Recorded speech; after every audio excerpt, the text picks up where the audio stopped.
Assalamualaikum warahmatullahi wabarakatuh. Salam sejahtera, salam sehat untuk kita semua. Perkenalkan, saya Sulasri Ningsi, Magister Pendidikan. Saya adalah dosen tetap Prodi Manajemen. Sekolah Tinggi Ilmu Ekonomi dan Bisnis Prana Putra. Pada kesempatan kali ini, saya akan menyampaikan pernyataan diri dosen untuk unjuk kerja Tridharma Perguruan Tinggi di bidang pengajaran, PDD, UKT, PT sebagai syarat serdos di bidang pengajaran. Mata kuliah yang saya ampu yaitu mata kuliah Bahasa Indonesia.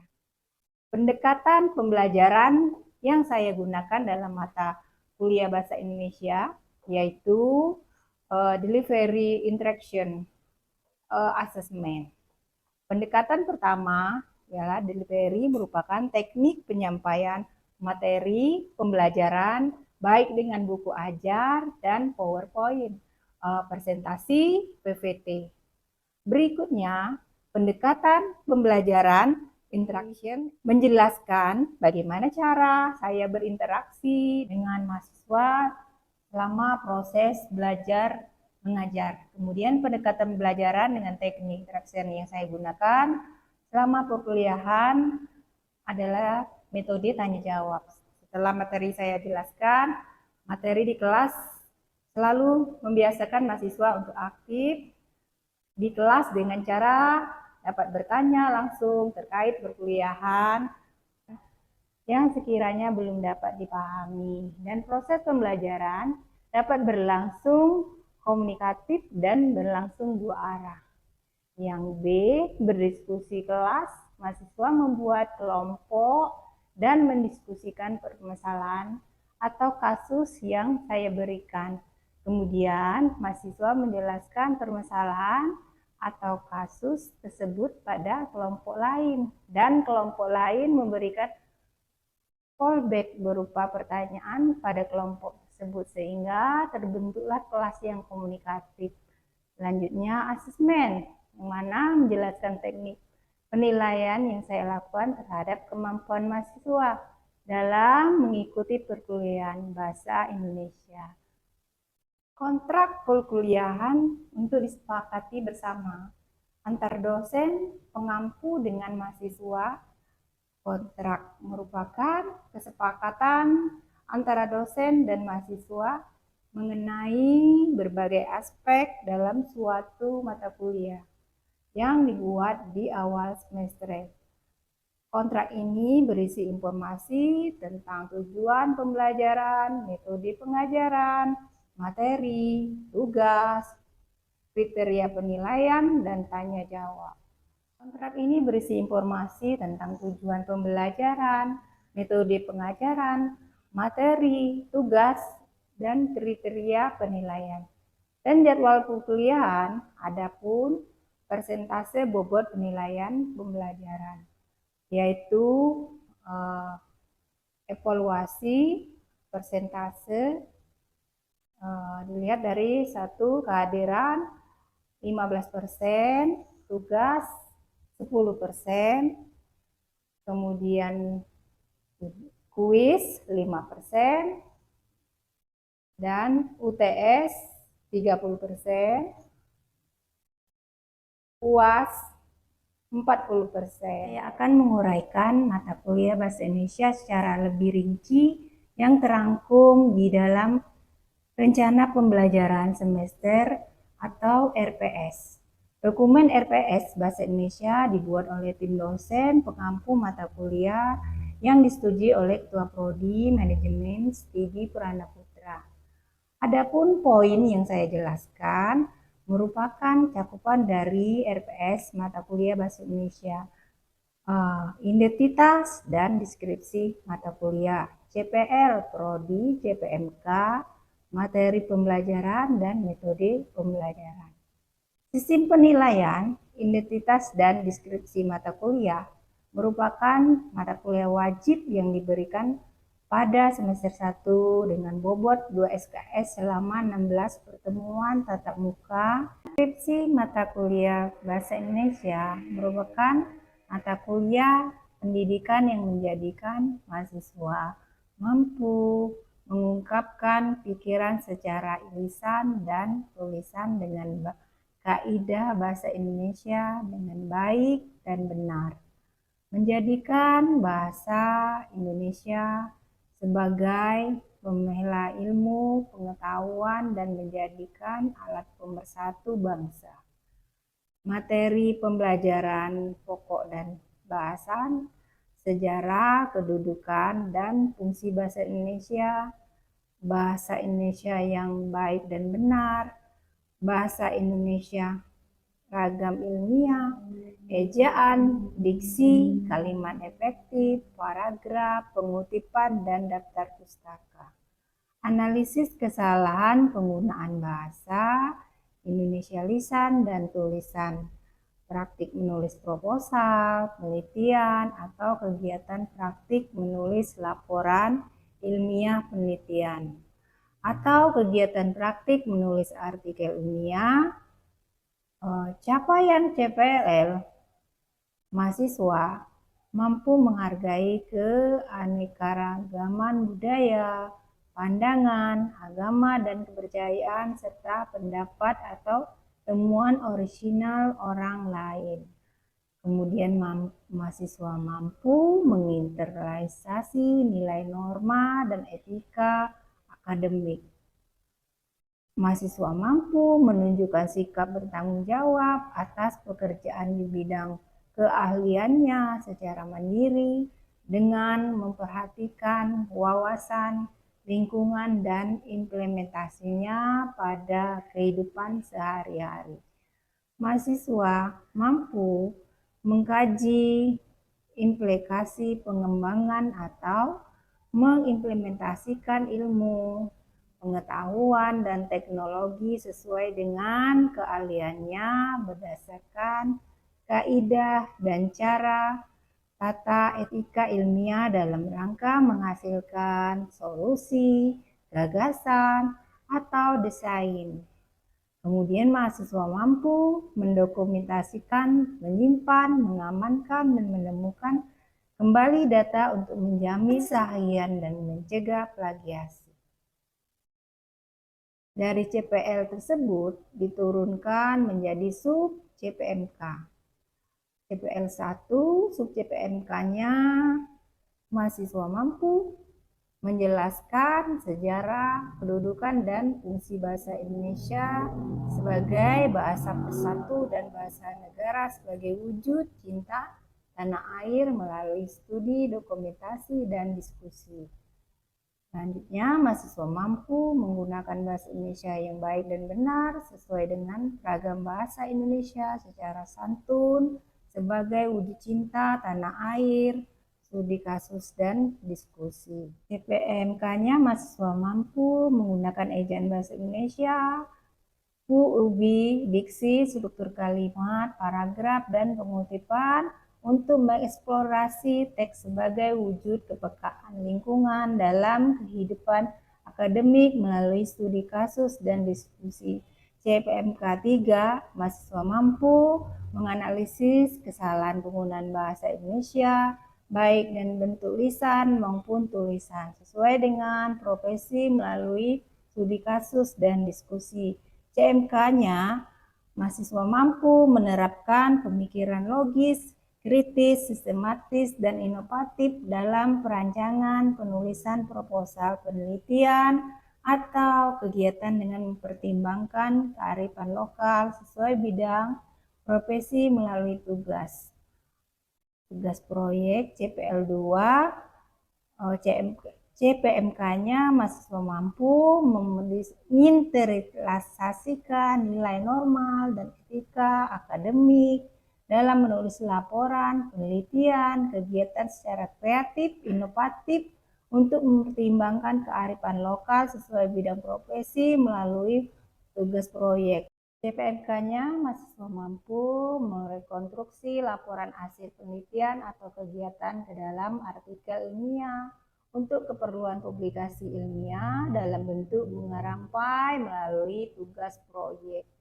Adapun materi pembelajaran dalam video ini adalah pengertian daftar pustaka, fungsi daftar pustaka, pustaka dan cara menulis daftar pustaka. Mari saksikan video yang saya tampilkan. Selamat menyaksikan. Assalamualaikum warahmatullahi wabarakatuh. Waalaikumsalam warahmatullahi wabarakatuh. Selamat siang. Siang. Bagaimana kabarnya hari ini adik-adik? Baik. Ya, hari ini kita masuki pertemuan ke-7 ya.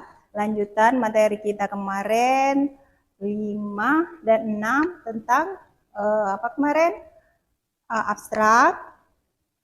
Apalagi kemarin? Apa Putri? Sudah abstrak apa? Lupa Put? Sudah abstrak apa? Coba masih ada yang ingat? Wira? Sudah abstrak apa? Abstrak itu kan salah satunya. Kemarin sebelumnya daftar isi ya. Abstrak. Ini kita daftar pustaka. Ya, materi kita mengenai daftar pustaka hari ini. Nah, sudah ada yang paham daftar pustaka atau sudah pernah buat daftar pustaka? Sudah merasa benar belum buat makalahnya, daftar pustakanya? Belum. Nah, karena itu kita belajar. Ya, selama ini mungkin ada tugas dari Bunda. Bunda lihat ada daftar pustakanya. Coba susunannya belum tepat ya. Nah, supaya sekarang nanti kalau buat karya ilmiah akademiknya kita tahu mana yang tepat. Sebelah mana letaknya? Ya, di akhir dari karya ilmiah. Tuh.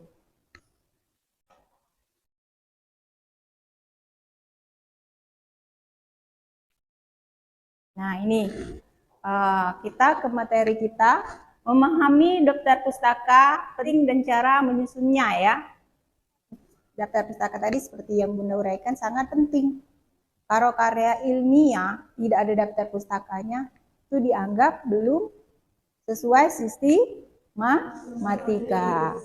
Sistematika itu merupakan presentasi singkat yang menjelaskan apa? Citasi.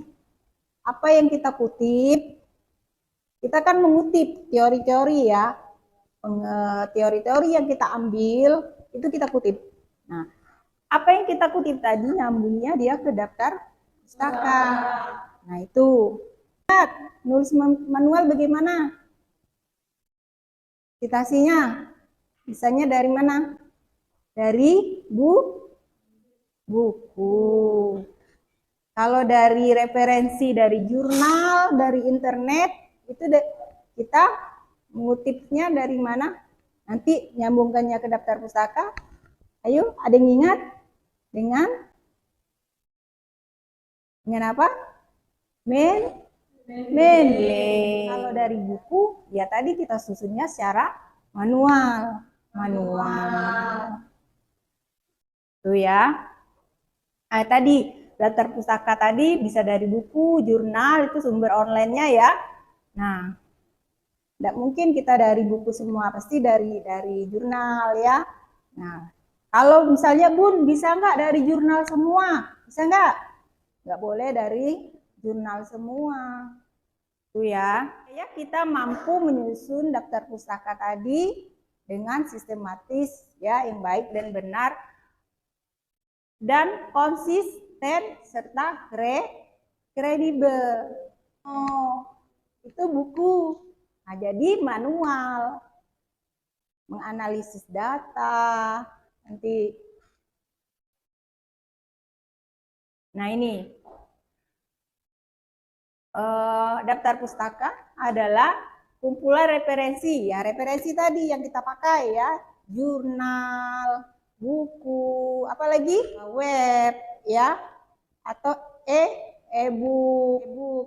Nah, itu referensinya kita ambil tadi. Kredit dan mempermudah pembaca untuk mencari informasi yang lebih lanjut. Itu ya, daftar isi, daftar pustaka nyambung. Referensi daftar pustaka nyambung. Nanti Itu dicek oleh dosen pembimbing atau dosen penguji ya, dosen pembimbing kan yang membimbing kalian. Nah, itu biasanya mahasiswa lengah, mengutip tidak dimasukkan di dalam daftar pustaka. Nah, ada juga di daftar pustakanya ada banyak, biar kelihatan 2 lembar, biar banyak dari jiwa, banyak nih referensinya mahasiswa ini kan berbangga hati. Pas dicek di kutipan, nggak nyambung. Nah, itu harus nyambung, harus sinkron. Meningkatkan kredibilitas penulis dan menunjukkan dasar riset kita dari mana, kita mengutip buku siapa. Tuh, perlu, sangat penting. Kemudian menghindari plagiarisme, karya orang lain. Menunjukkan kedalaman literatur dan cakupan studi. Itu ya, memfasilitasi dan memverifikasi pembaca yang baca tulisan kita. Adik-adik baca jurnal orang.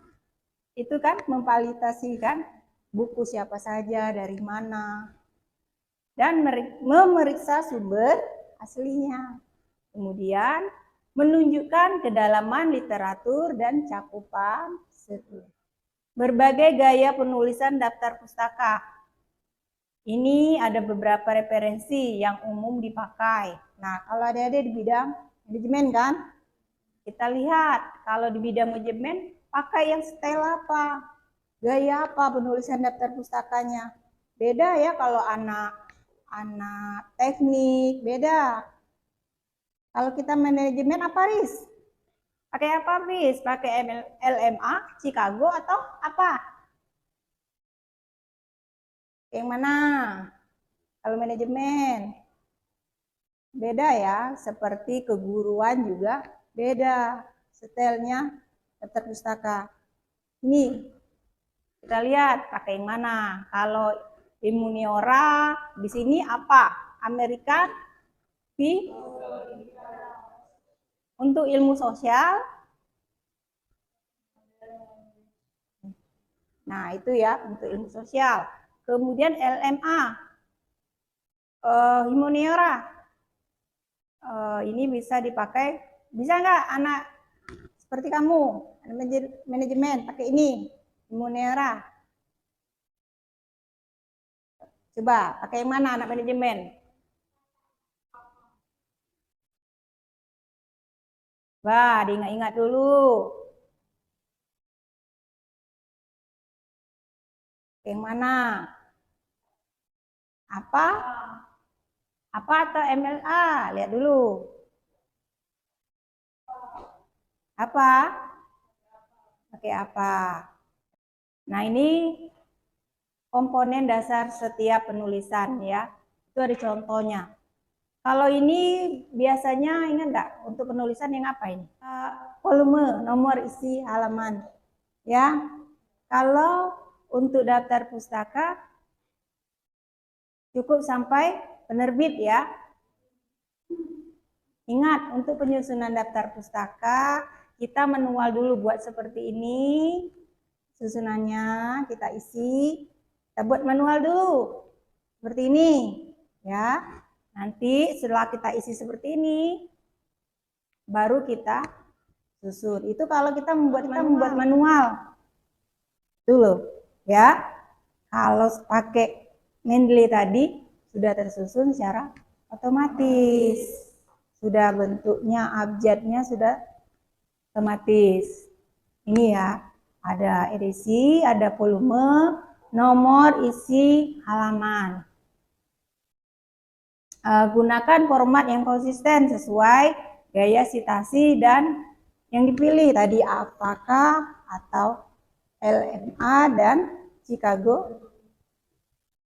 Lanjut. Nah, ini cara menyusunnya tadi. Ini apa ya? Untuk menulis buku. Style apa? Untuk menulis buku. Namanya siapa? Dibalik. Misalnya nama Bunda. Sulastri-ningsi, 2 suku kata dibalik. Jadi Ningsi, Sulastri. Nggak usah pakai gelar. Nggak perlu. Karena dibalik, jadi gelarnya jadi ikut kebalik. Itulah nggak boleh pakai gelar. Kita lihat di daftar pustaka itu, profesor, dokter nggak ada. Ya, nggak usah dimasukkan. Berarti di situ nggak boleh pakai gelar, karena namanya dibalik. Tuh. Kemudian tahun terbit. Untuk adik-adik biasanya nanti terbitnya tahun terbaru 2021 sampai 2006, 5 tahun terakhir ya, 5 tahun terakhir. Berarti 2021 ya. Yang pakai 2027 ada yang buat makalah. Itu kata Bunda, nah jadul, zaman Bunda kuliah itu tidak terima, kata Bunda kan. Ada adik-adik yang buat makalah kan, referensinya tahun 2007, harusnya 2021. Judul bukunya apa? Misalnya pendidikan apa itu ya, kota terbit Jakarta Pustaka Ilmu.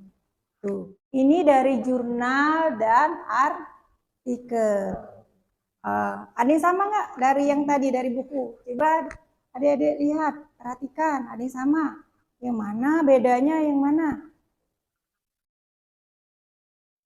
Webnya ya.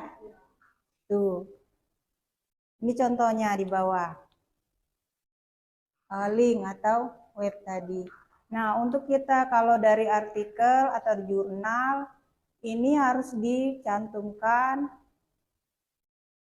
kapan kita ambilnya, tanggal kita masukkan, hari, tanggal, dan jamnya kalian ambil itu. Cara menyusun dari sumber online seperti web, video, dan lain-lain. Nah, ini harus ditunjukkan apanya?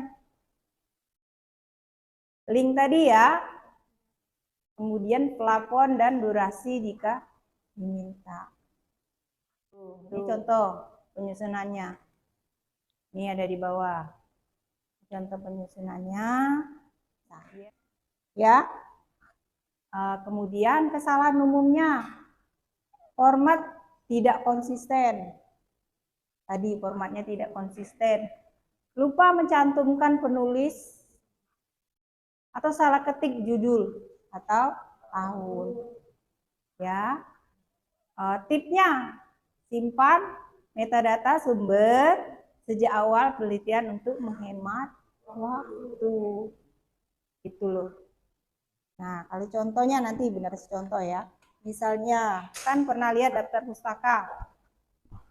Di belakang itu seperti ini, ada yang buat lurus. Sudah benar belum ini kalau lurus?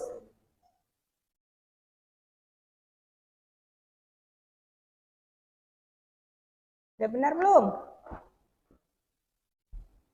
Belum. Ya. Ingat, untuk penulisannya harus huruf kapital dan ditebak ya, di bold ya. Kemudian jangan lurus seperti ini. Yang lurus seperti ini apa? Abstrak ya. Abstrak lurus ini. Kalau daftar pustaka, dia kalau habis ketikan terakhir enter, pakai tab. Tab ya. Nah, seperti ini. Kalau dia pas sampai ketika terakhir pas, nggak usah. Kalau dia masih misalnya panjang judulnya atau tiga penulis ya, pasti panjang nanti. Nah, kita harus pakai tab. Tuh. Itu kalau kita manual kata Bunda tadi ya. Kalau kita pakai Zitaro dan Medley tadi, aman, sudah tersusun ya seperti ini. Abjadnya sudah tersusun. Yang tadi buat makalah mungkin belum tahu aplikasi Medley tadi kan.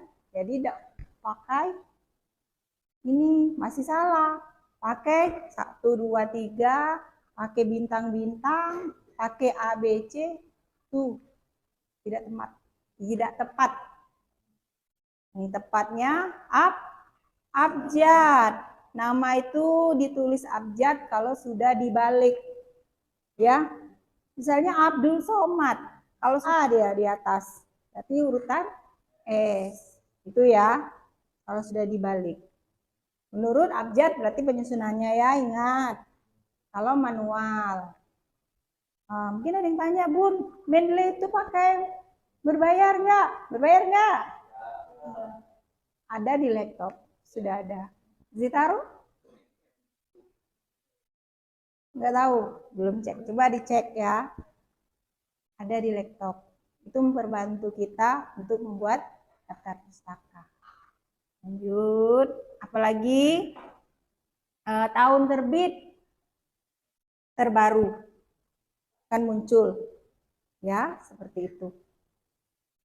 Nah, sampai di sini ya, ada yang ditanyakan. Dalam skripsi itu minimal berapa jumlah jurnal yang harus Pertanyaannya bagus, pertanyaannya puannya bisa 80 atau lebih banyaknya ya kita jurnal itu sesuai ketentuan dari kampus deh ya. Ya baik, terima kasih adik-adik atas pertemuan hari ini. Nanti ada soal, kalian lihat di grup kelas kita ya, ada soal di situ, nanti bisa dikerjakan, bisa dikumpul di aplikasi pembelajaran kita. Ya, kumpulnya di aplikasi pembelajaran kita, di mana? Sispo ya.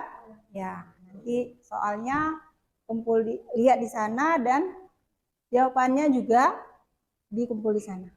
Nah, tuh. Ya, hari ini cukup di sini. Bunda Eri, Assalamualaikum warahmatullahi wabarakatuh.